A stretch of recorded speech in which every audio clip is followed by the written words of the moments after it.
All right. All right, I am now recording. So everybody watch what you say. Okay. Now, do you have your handbook, Ebonique? I do not. I've been browsing the PON to try to find various things, but I have yet to see a handbook. Okay. We will tell you how to get there because you should make sure that you read your handbook. That is your Bible Okay. for the edTPA process. Now, there is a new one. If you want to go to the 2016-2017 handbooks in the PLN, it will be under resources. Okay? Mm-hmm. And if you want to take a minute and go there now, that would be good so that we're here to help you if you need help getting there. Okay. Jump over there.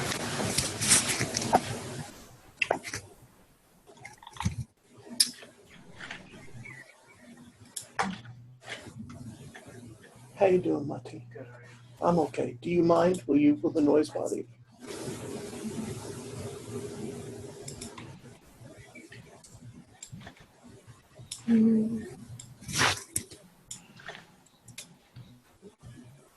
Let us know when you're there. Okay, we'll do.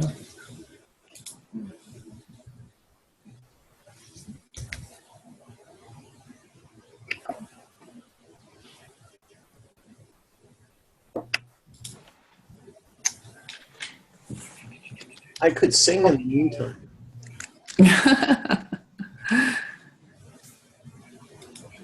Go right ahead, Sid. Okay. Now, will the link reference, will it say handbooks or just resources? I see resource web link, but I don't see any other. Are you in the edTPA site? Okay. Good question. I'm under resources. Okay. No, I don't want you to go there. Look at the very top. Okay. Do you see that weird looking square that says groups? Yes. Go there and you'll see an edTPA group. Okay, I see that. And that's the way I usually get into it. If I somehow get lost, I always go back to groups. Okay, so now I'm here. Let's see resources. Let's see.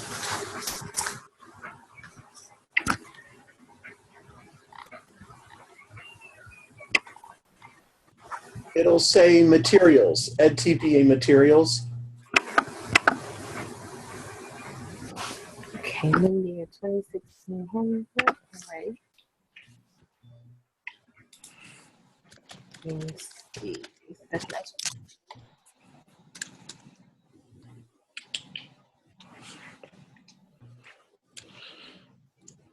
Okay, I have made it here. You have what? I'm here at the handbook. Here. Okay. So you see where it says 2016, 2017 handbooks? Yes. Okay. Open that up. Okay.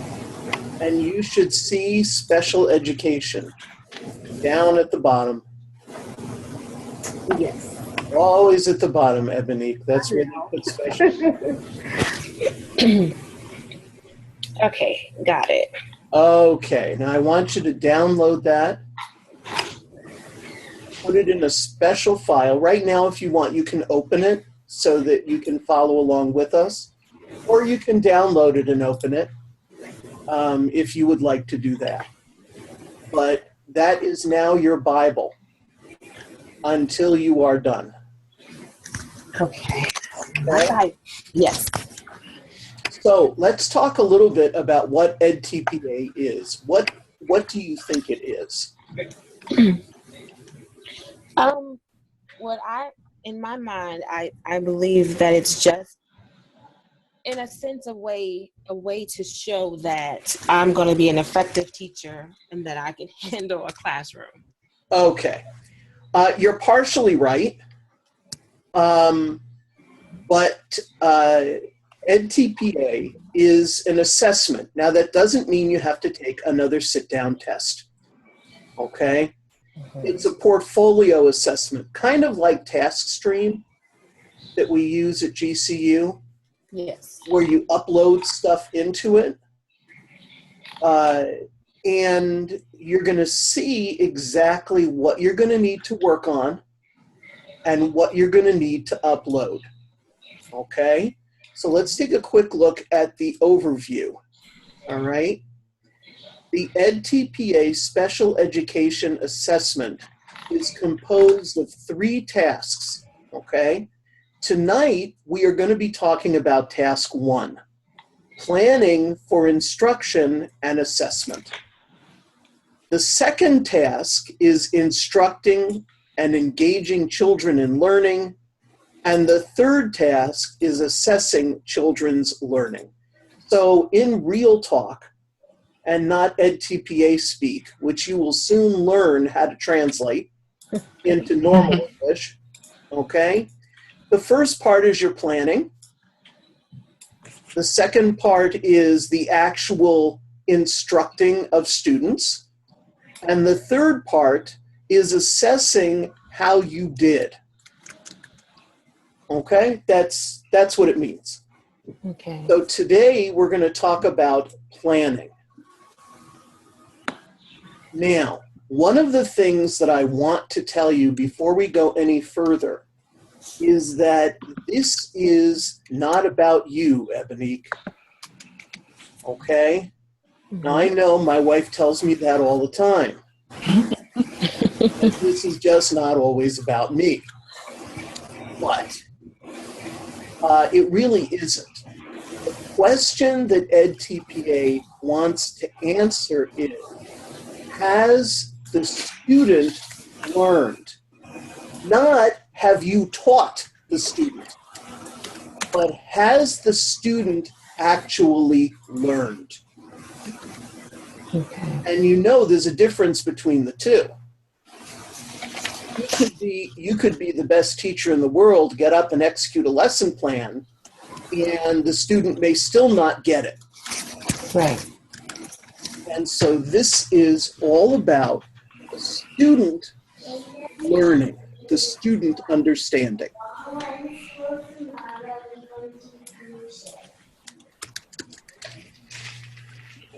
Now, for special education, you are going to need to develop 3 to 5 consecutive learning experiences that build on each other and are to be presented over the course of 1 week. Okay. Okay? Basically, in real speak, we call that a unit, right? Yes. You're just going to be doing a unit of instruction. It cannot be less than 3 lessons, and don't make it more than 5. So you also can't do all 3 to 5 lessons at one time. You have to pace it out over the course of the week. These 3 to 5 learning experiences are referred to as a learning segment. Whoops. Okay. So here's what we're going to do tonight. What do I need to think about? What do I need to do? What do I need to write? How will the evidence of my planning be assessed? And planning rubrics. Okay? If you have questions, feel free to jump in, throw things at the screen. Throw things at Lizette. She's much closer to you. I know. So, whatever you like. Okay. Okay, what do you need to think about? In planning task 1, you will describe your plans for the learning segment and explain how the learning experience you have planned are appropriate for the child you are teaching. Now, in special ed, you only need 1 focus student. Okay? Now, this is different than the other edTPA requirements or other handbooks.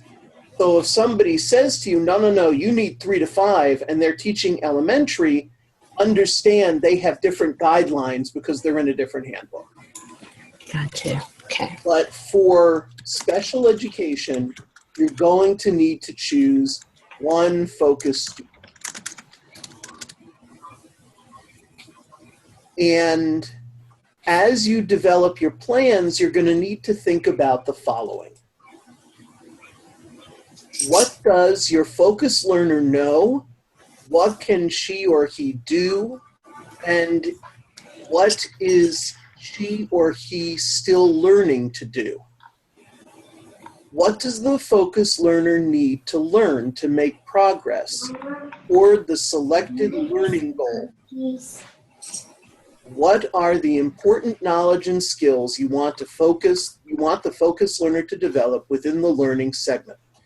So when you begin your planning, what you're going to do is you're going to start with a learning goal, okay? Now the learning goal is going to be based on a variety of data. Remember, you can't just make these things up as you go along. I would like to, but you can't. Okay? So how for a special ed student, Ebony, do you think you would come up with a learning goal? Did you say how? How? Yeah. I would say with observation of the student. Okay. 2 other things. The IEP. Mm-hmm. Okay. Okay.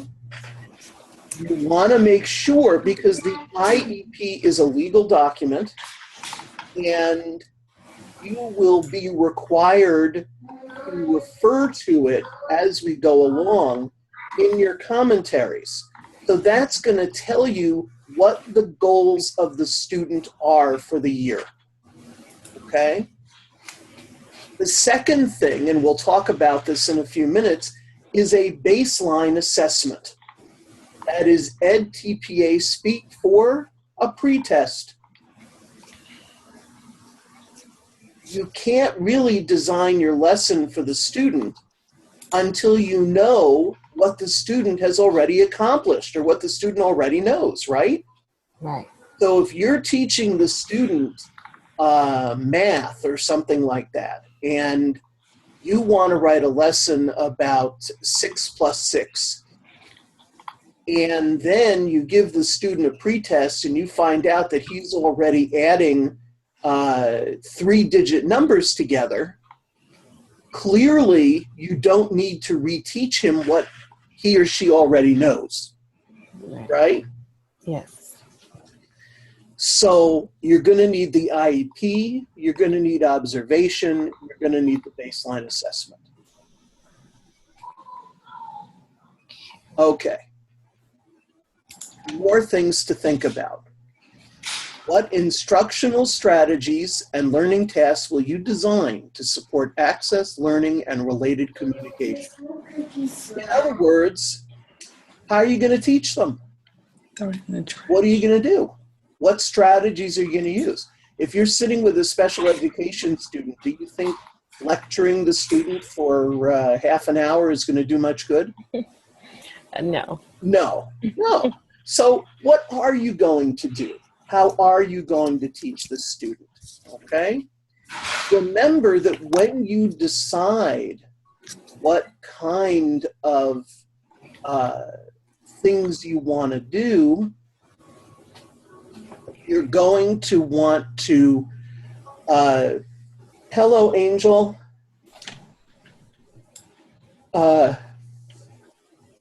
There's really a person named Angel on here. So with that, I was not speaking to you. Okay. I just don't want your husband to get annoyed with me. Right. Anyway, so how are you going to teach the student? Second, how are you going to monitor and record the focus learner's progress toward lesson objectives? You're going to need to find ways to record how the student is doing. Now, Fred, look at this conference call I'm on. Lizette? That's I think that's Angel's line. Oh, Angel? Yeah, I just joined. We're very glad that you're here. Lizette's husband thought I was talking about her when I called her Angel. So, but we're very glad that you're here. Ebonique is doing special education, which is actually the webinar that we're using, but it applies to secondary as well. So, Angel, what is your content area? Language arts. Language arts. Okay. And you're going to be doing middle school, high school, or both? Right now I'm middle school, but I'm working on getting certified from 6th to 12th grade. Okay. Okay. I got to tell you, I love middle school. Yeah, me too. Some people hate middle school. Bless your hearts. You know, you just never know what's going to happen the next day. In any case, so much of this information, Angel, is appropriate to you as well. Okay. If you have specific questions, Dr. Lizette Pickens is here with me also. I'm Dr. Sid Weinberg. And so we now have a 1-to-1 ratio of faculty to student. Oh, okay. Which you will not get at any other university. I just want you to know that. Wow. Yeah. I do not, by the way, get extra for promoting GCU, but there you go. Okay, so we're talking about 3 tasks, Angel, that make up the edTPA. Now, where are you? Georgia or New York? Yes, I'm Georgia. You're Georgia also. Yes. What county do you live in? I live in DeKalb County, but I teach in Fulton County. That's right next door to Henry. Yeah, Right, Fulton. Ebony? Well, DeKalb, yeah, it can be. It just depends on what side. Because DeKalb is kind of big. Yeah, depending on where you go. I just want to know if Angel can join you and Ebonique at Starbucks. I don't really know my way around Georgia very much. I'm up here in beautiful Michigan, having come from beautiful Wisconsin. So I've never lived there. But in any case, we are talking today about task 1, which is planning. How do you plan for the instruction you're going to give? Task 2 is actually teaching the class. And task 3 is assessing how your teaching went. Now, assessment does not mean that you have to, that you're going to have to take a big test. This is a portfolio, kind of like TaskStream is, where you're going to, oh my goodness, you just got much taller, Angel. Oh. I don't know what happened there. Okay, there you go. So this is a portfolio assessment, which means you're going to do a lot of writing. And that's going to be what you put in your portfolio. So right now, we're talking about task 1. In another Zoom session, we'll talk about task 2. And then in a third one, we'll talk about task 3. And then our final Zoom session will be all of us together to answer any final questions and also to talk about your course, your student teaching course, which is coming up, and how this all fits together and what kind of support GCU has for you. Okay. So we were on how will you monitor and record your focused learners' progress toward lesson objectives? Well, one thing that you're going to be doing, of course, is recording. you are going to be videotaping. Some other things that I would recommend for you, okay, would be keep a daily journal. It doesn't have to be verbatim, but as you're sitting there and your student gives you feedback, or you give the student feedback and the student responds, or you have an aha moment where that little light bulb goes on over your student's head, and all of a sudden this student's getting it, okay? Keep a journal of those moments because you may need them for your commentary. So I've seen student teachers keep journals. They don't have to be really long. You don't have to write, every single thing that happened. In general, here's what we did today.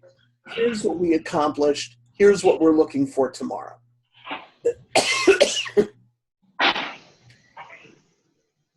You also need to think about how is the teaching you propose informed by your knowledge of your focus learner.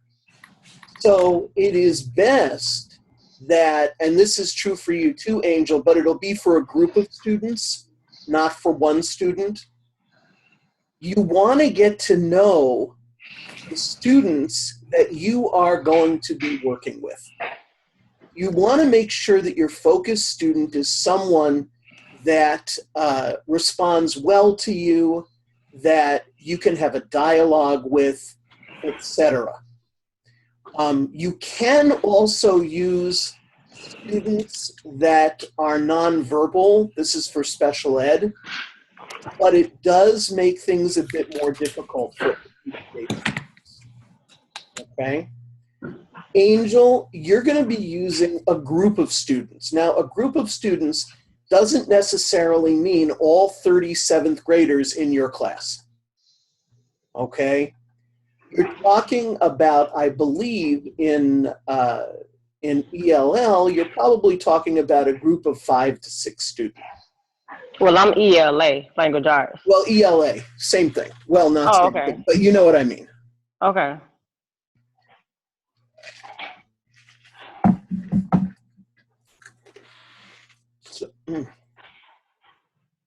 So for you, a class does not necessarily mean 30 people.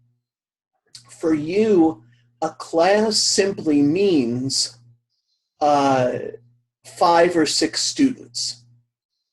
Okay? Now, you'll need to look at your handbook. Do you have your handbook yet? I downloaded it from the I guess forum that we're in. From the I haven't gotten a PLN? chance.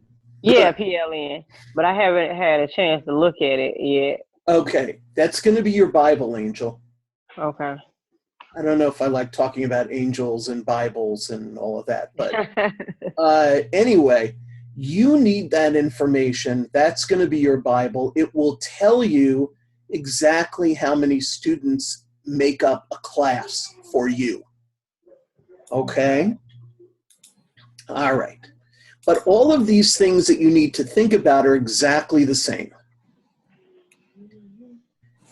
How is the teaching? Yeah.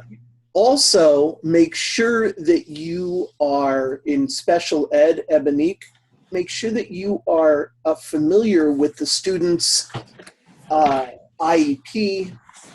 Make sure that you may even want to have some discussions about with your mentor teacher about the students and so on. Okay? Let your mentor teachers, both of you, help guide your selection of the students. That's what they're there for. Okay. Finally, how is the teaching you propose supported by research and theory about how children learn? So you know all those courses where you had to write down things about data and differentiation and active learning and creating a classroom environment and all that? Mm-hmm. This is where that research is really going to help you now. because you can't just say, I use this strategy and it's a good strategy. You have to say, I use this strategy and it is supported by such and such research from such and such a place. Okay? So make sure that you still have access to all those materials that you used during your courses at GCU. Because those are really going to help you to show that what you are doing is based on data and not just on observation and those kind of things. So you need to do data.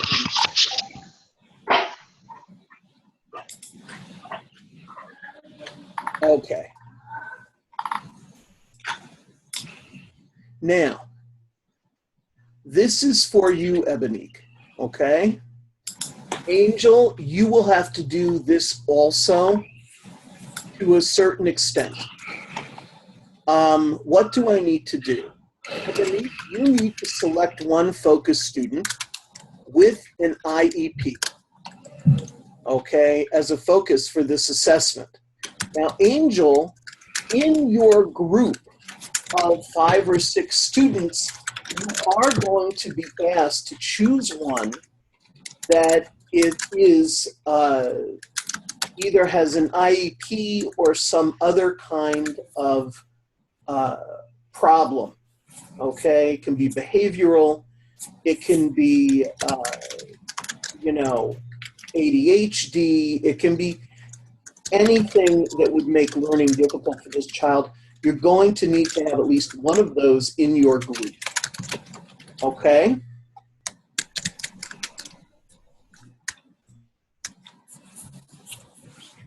All right. What do I need to do? Although this is mostly for Ebonique, although the context would be a general education or special education classroom in which you will be teaching groups of students, identify one with a disability identified in his or her IEP as the focus for this assessment. Okay, so Ebonique, you need a student that definitely has an IEP. I'm gonna mute Lizette because she's clacking on her computer. So the focus learner that you select should have multiple learning needs, Ebonique. You should not change the instructional setting. And this is true for you too, Angel. You will continue to teach in the context you would normally teach, teaching content you would normally teach. So, Ebonique, this means for you that your lesson should be part of the curriculum of whatever room you're in or of whatever program you're doing. You can't just decide to do something outside of the curriculum in order to fulfill edTPA. And Angel, the same would be true for you. You must use the same curriculum as for your group as is being used for the rest of the class.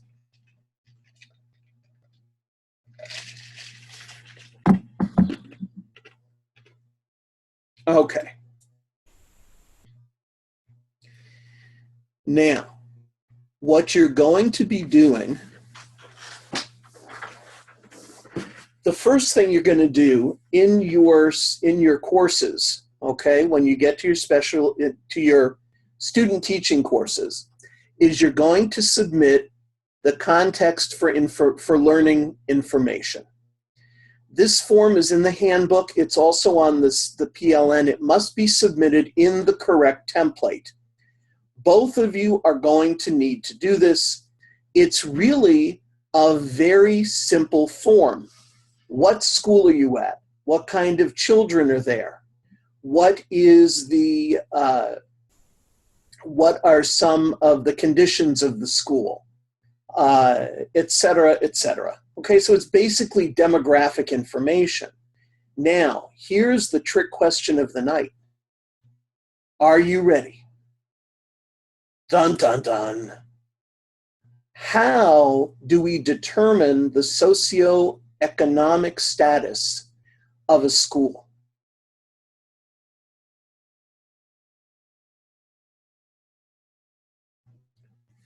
You can unmute. I'll unmute you. Or you can raise your hand. There's a little raise your hand button too. Anybody? Okay. The way that you would do this is through free and reduced lunch programs. Whatever the percentage of free and reduced lunch programs are used in your district is considered to be the best data that is not private about the socioeconomic status of the district that you are living in or working in. So that's what you're going to need to look at. Remember, if it is not on your district website, it will be on your State Department of Education website. It is public information, and it has to be there. So, Ebonique, if you're in my class on August 11th, don't you write back to me and say that information is private, or I couldn't find it, or whatever. I'm not taking any prisoners here. But I'm sure that you will find it. The context information you submit should be no more than 4 pages, including the prompt. It will probably be less than 4 pages. Okay, things to do. Identify one learning goal for the focus learner. Now, think about a little tree, okay? On the bottom of the tree are the roots. The roots are your state standards or Common Core or whatever they decide to do this week, okay? Above that is going to be your learning goal. What do you want the focus learner or your group to know? What do you want them to be able to do? Okay, but in a general way. So, for example, a learning goal in special ed might be to be able to count money, okay? Or to know the difference between different coins. So that would be the learning goal. Your objectives, your objectives would be how would they do that, okay? Specifically. Angel, what you would do is if you were having the students work on the ability to find contextual meaning in fiction novels. Do you see what I mean? So have one learning goal. Now you can have more than one, but every time you add a learning goal, you also add another piece to your commentaries, another piece to your videos, etc. It's best to do the one learning goal and focus laser-like on that. The reason that I started with the state standards is because one of the main reasons people run into trouble with edTPA is that they don't keep their alignment. So every single thing that you do needs to relate back to your learning goal. Okay? So don't run into the issue, Angel, of teaching a section on grammar when your learning goal is about reading. Do you understand what I mean? Because that's not going to work.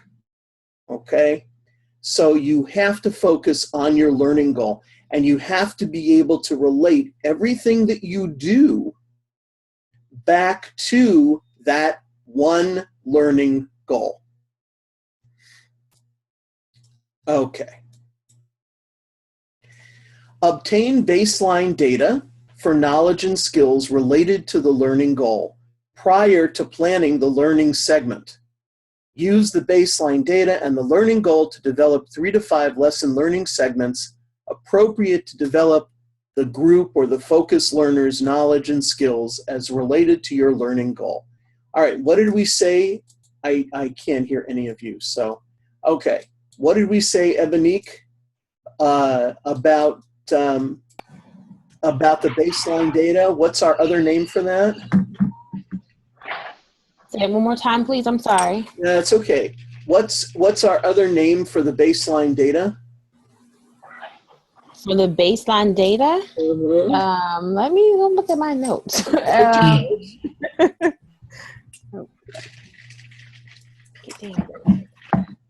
I can get rid of my dog who wants to be in my lap. I was wondering what was going on there. Right. Sorry. No. Okay, let me get back to my notes here. I got so much wrote down already. I got to go back and find it. Okay. Don't stress. Remember, this is edTPA speak for something else. Oh, the assessment pretest. Yes. There you go. I was going to make you, read. You were going to make me go through all of that stuff Yes, to find you're it? going to have, you passed. You're going to have to, you were going to have to listen to this whole thing. Yes, it's your pretest, okay? And you need to do it before you plan your learning segment. So when you get into student teaching, planning your learning segment is going to take you some time. So I would not think about really starting to teach these lessons, Ebonique, until you get to like maybe week 6, This is not something you can do fast, and it's going to take time, and you need to be very focused on each task as it occurs. Okay? Angel, the same for you.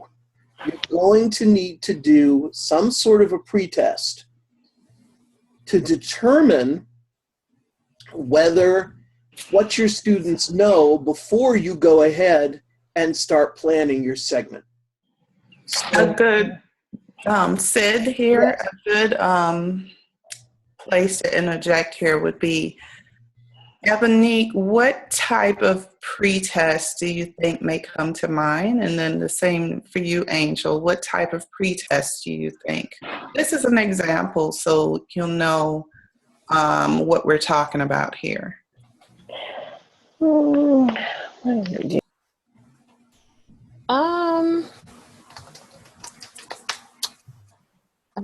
don't know what to choose.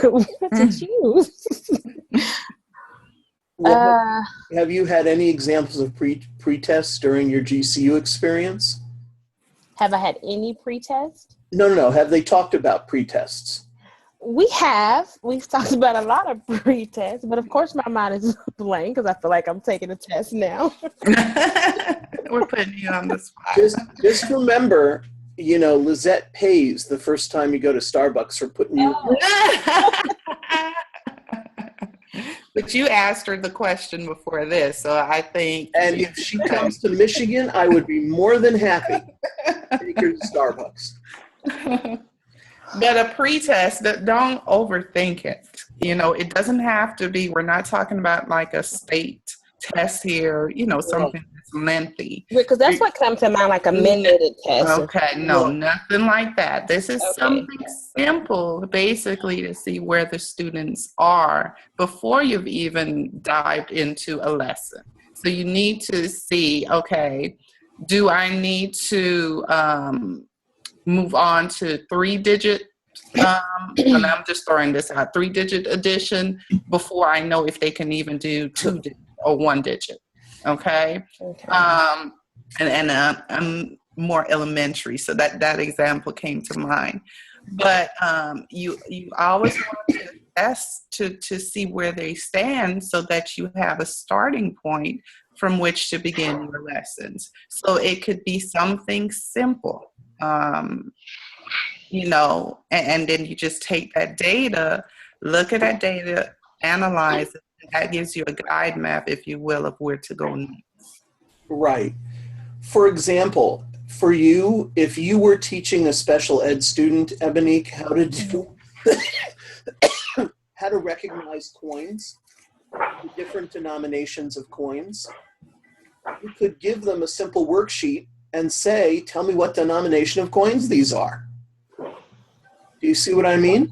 So it could be just a worksheet. I don't know. I want it to be so grand. I think. No, don't make it grand. No, don't do that. No, You're going to make it more complicated. That's right. More complicated. Keep it simple. Okay. Okay. So even a simple worksheet would be fine. It just needs to be something that tells you what the student already knows. And, don't make it quantitative. Don't make it a whole big deal. It just gives you a place to start. I'm so glad you said that, Lizette, because in my mind, I was not thinking like state testing or anything like that. Right. I've had that one come up quite a bit. Okay.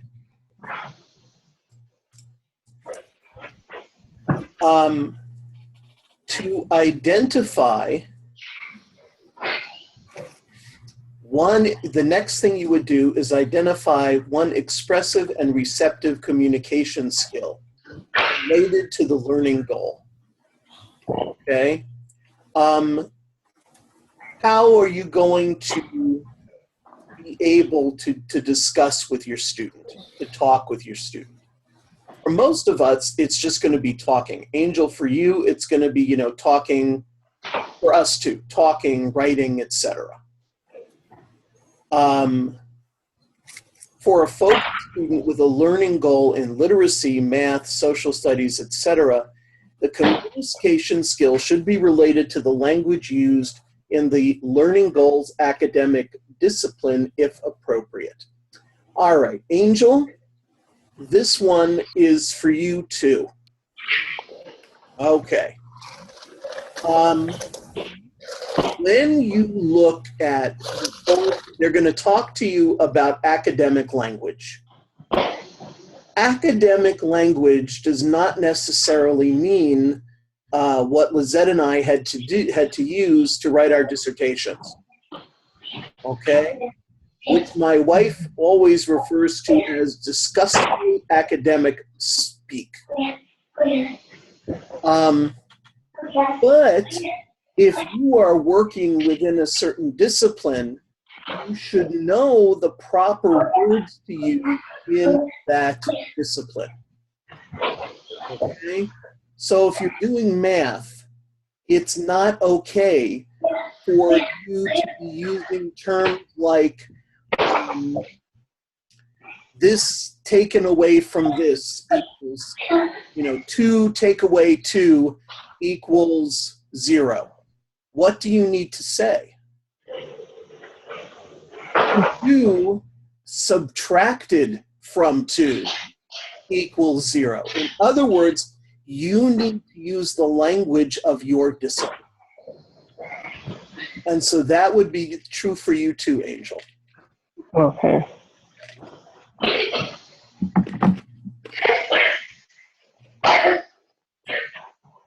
Okay. you'll need to design a segment of 3 to 5 consecutive lessons. And then you need to write a lesson plan for each lesson in your learning segment. Now, I want you to focus on this, okay?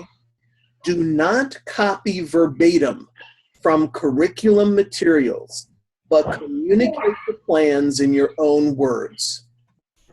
In another one of my courses, I had somebody turn in an Avid lesson plan right off the computer for an assignment.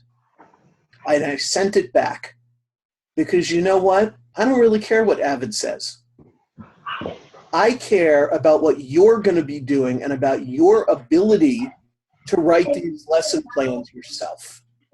So even if you're using a curriculum, I want you to be ready to edit it. I want you to put it into your own words about what you're going to do. If you send a lesson plan that's copied verbatim or something like that, they'll kick it back to you from edTPA because they're not interested in that either, okay? We want to see how you do, not how the curriculum does.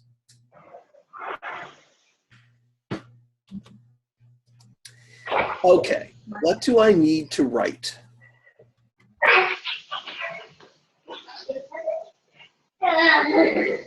I don't know how I got that. Whoops. Why you close it out? Okay. In planning task 1, you're going to write a description of your context for learning. There is a template for that, and you will see that on the PLN.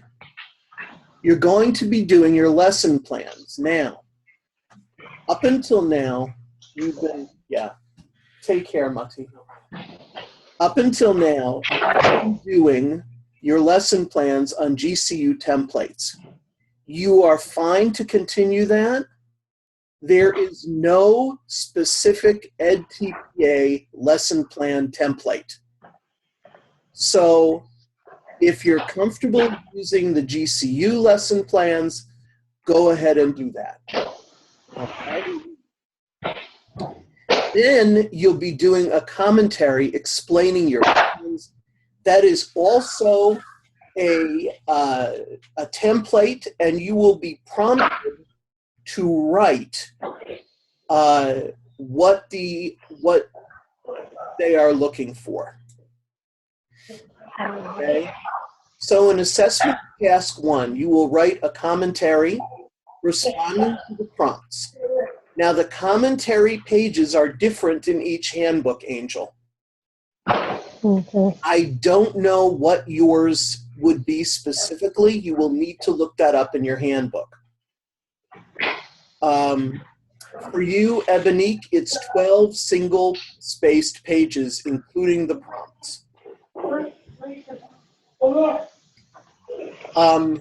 If you need a transcription, you may add no more than 2 additional pages. In other words, if your student is talking or answering a question or something and it cannot be heard on the videotape, then you can go ahead and add transcription.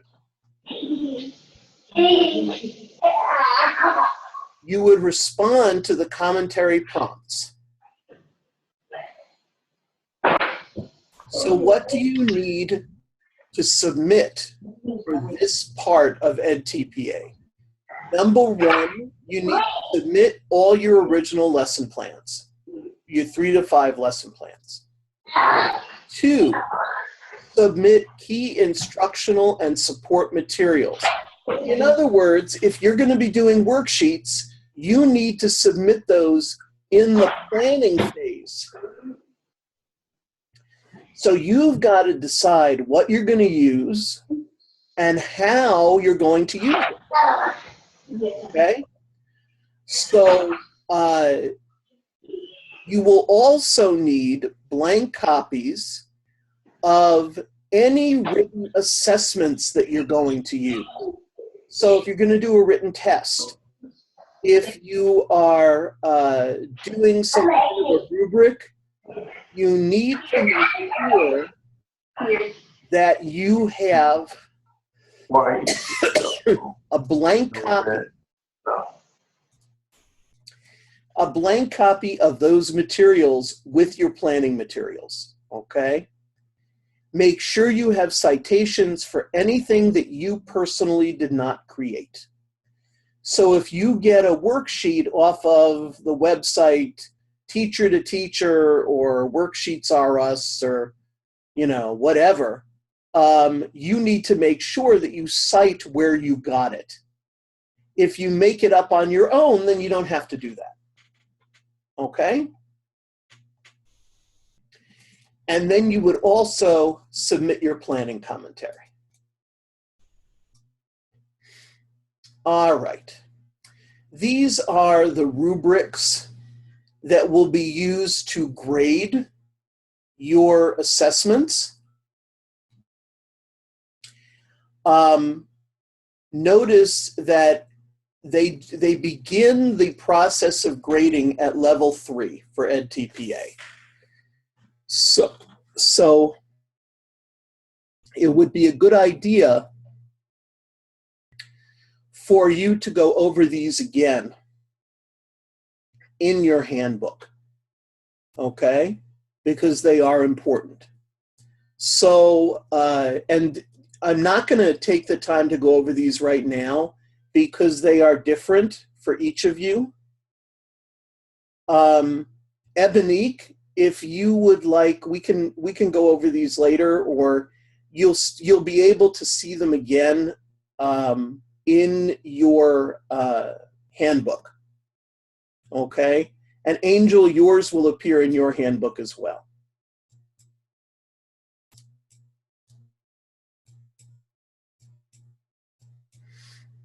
Okay. Professional responsibilities, and then I'll open it up for questions. You can have questions for myself or for Dr. Pickens.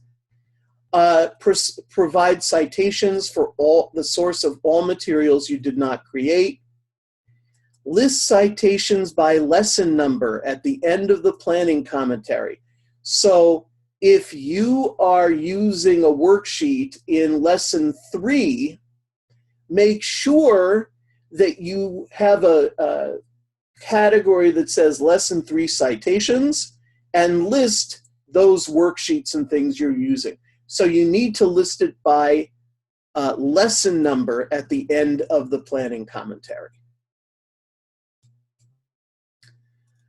Okay, alignment. I cannot tell you how important this is. You will, as part of your assessment, you will document the alignment of your lesson plans with any academic content standards or any other state standards. Make sure that you refer to the education agency website for your state to obtain copies of relevant standards for this assessment. One other thing, don't just write the standard number. The scorer is not going to go back and check out the Georgia website and try to find your standard there. Make sure you put both the number and the standard itself when you do this work. Okay? Every so often when I teach the special ed course, and we have assignments that are not edTPA that they will have to do. You won't be doing them. People will just give me the numbers of state standards.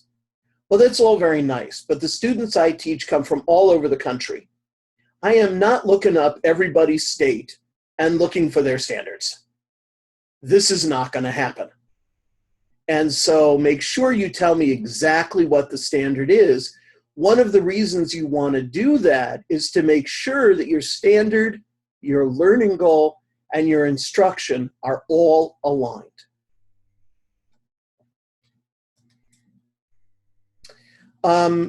The templates, as you know, are available on the PLN. Also, general edTPA resources and our course that we're in right now is available on the PLN. Dr. Pickens, I will unmute you. Dr. Pickens and I are here to help you.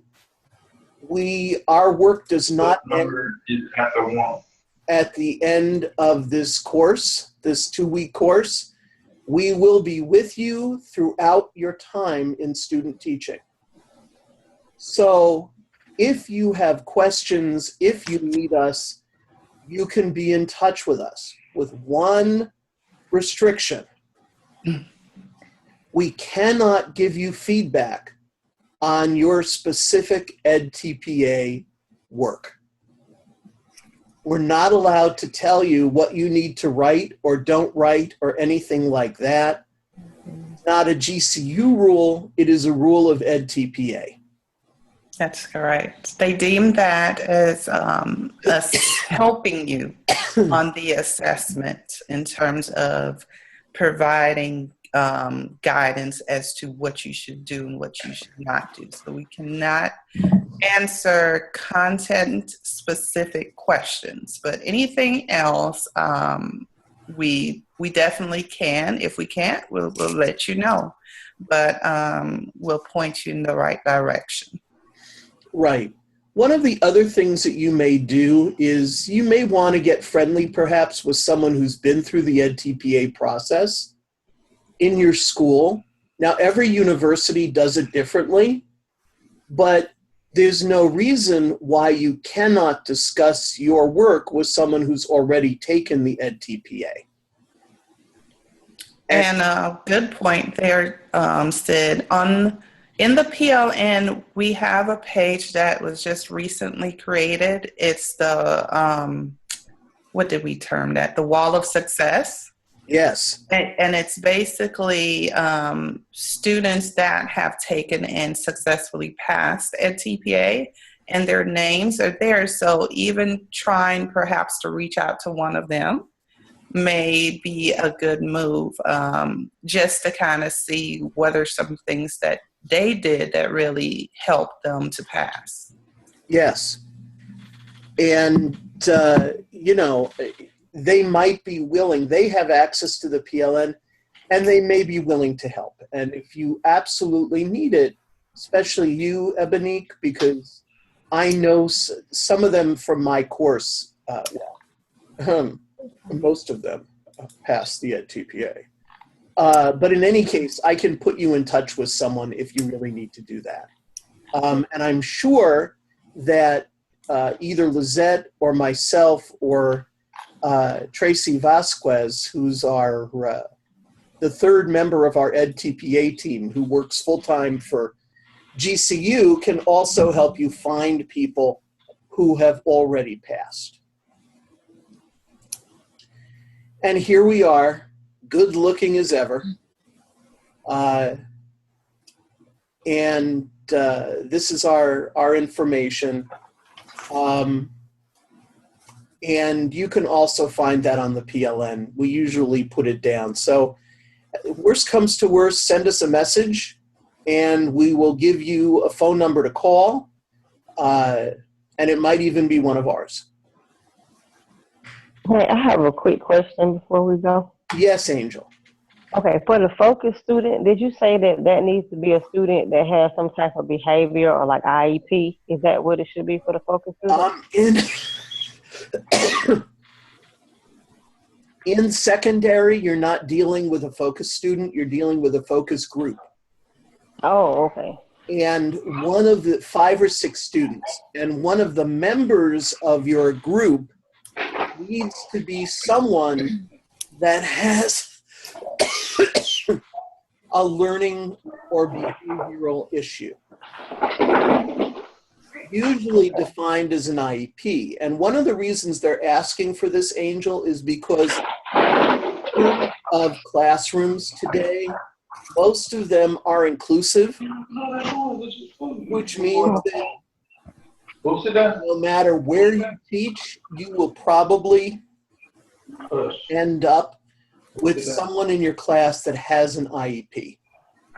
And so they just want to make sure that you know how to accommodate a student that would need some kind of accommodation. Okay, does that help? Okay, so I just want to make sure I'm supposed to have a group of 5 to 6 students, and then the focus student should have a learning or behavior issue. Right. But Okay. you're not going to call them the focus student. Right, but I would know who that student is. That's right. Okay. So should they know? Like, should edTPA know who that student is, or should they be able to? You know what? We're gonna talk about that later. But you do not. Okay. You can only use first names, and you cannot, except in the context area. We never identify students, but in the videos, you're not even going to tell what school you're at.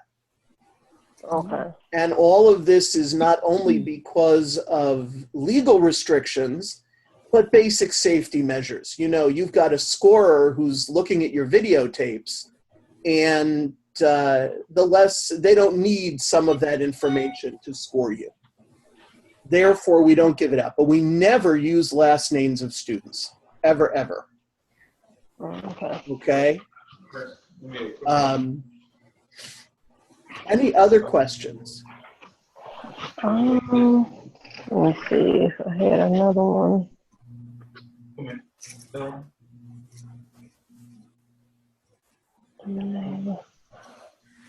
So for the commentary for me, will I have to have 12 pages too, or do I need to go?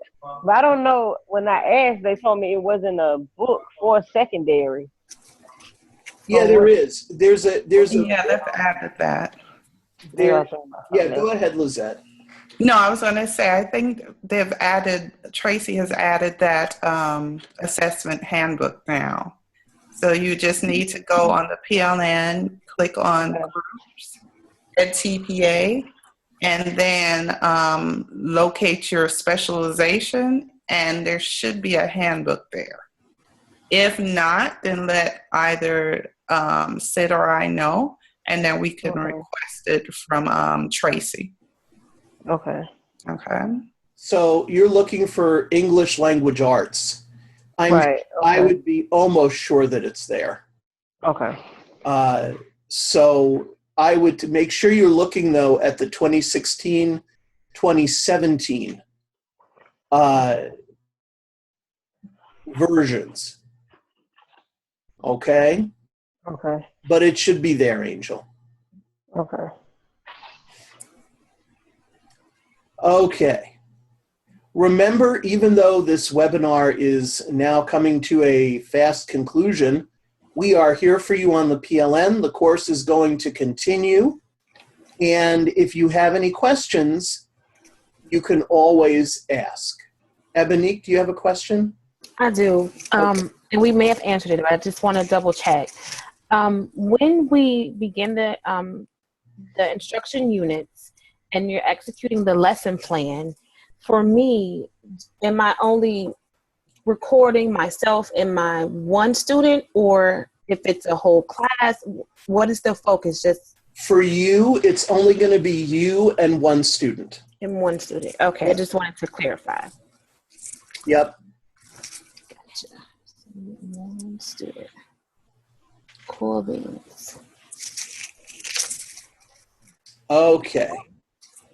If anybody else wants to say anything, otherwise, go ahead, Lizette.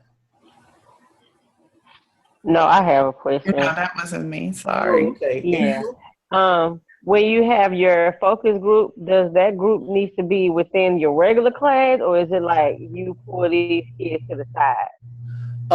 It needs to be a group from your regular class.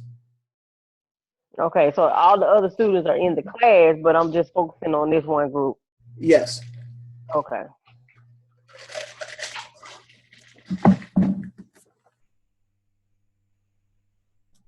Okay. Anything else?